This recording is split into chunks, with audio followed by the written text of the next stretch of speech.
Hey everybody, on the PitMaster Club, this is Paul Pettifer of the Rib List, and our brother Jeremy gave us the call to action. I think it was him, maybe it wasn't him. It was Husky, I'm so sorry, Husky, about pulling them membranes off them ribs. Well, tomorrow, this is Louisiana, it's Sunday, and the New Orleans Saints play, and I kind of got my vibe in cooking ribs by cooking ribs for every Saints game. So we're going to do rib pull for our Who Dat ribs for tomorrow.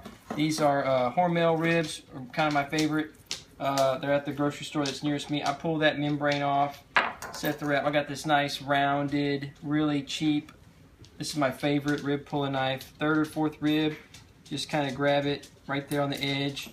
Go quick, go under. Use that tip to give me some room underneath there. If you go through, just go back and grab it again. Go all the way underneath it. Pull up a little bit on each side. Get the glove through. Sometimes from the packing house, they'll cut a strip. Done.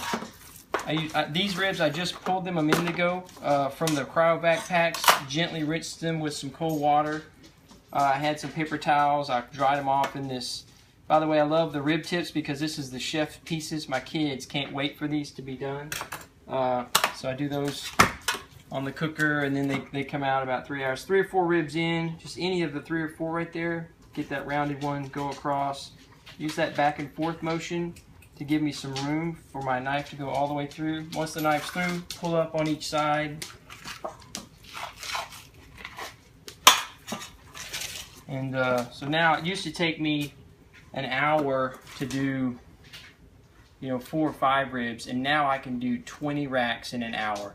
And if I do the kind that I buy from the commercial meat processor, I don't have to rinse them. They come frozen in a easy to pull off pack, and man, those are so great. They're so fast. I really like the Hormel ones because they're nice and thick, but not overly thick. And it goes, y'all know all about the trimming. I usually trim most of the fat off of this little piece right here, but sometimes I don't. And then you just trim a little bit if there's just some flappy stuff. I kind of like that flap because it helps just give you some good bark. These Hormel ones, there's just not a lot of trimming on them.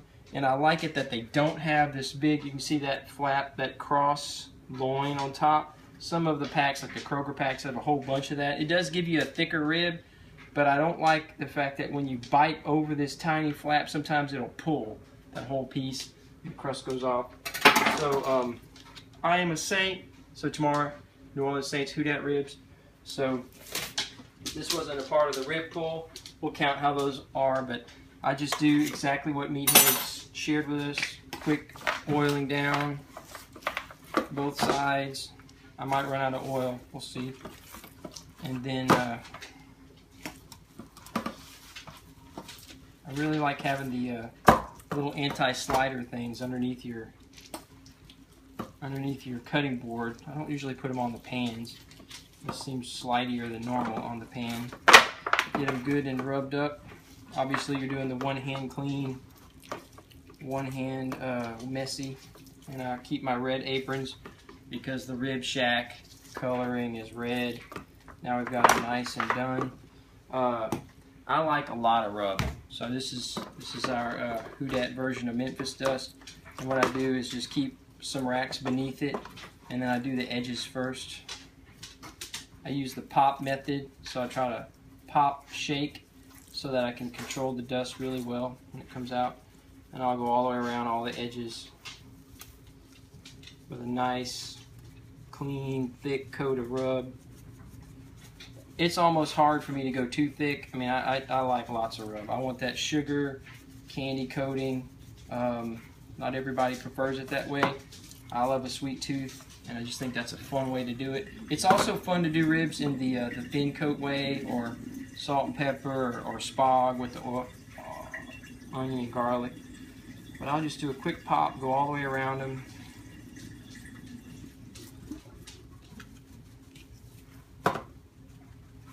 And I try to keep racks underneath that are uncoated, so that my coat is doing some good on the fall over.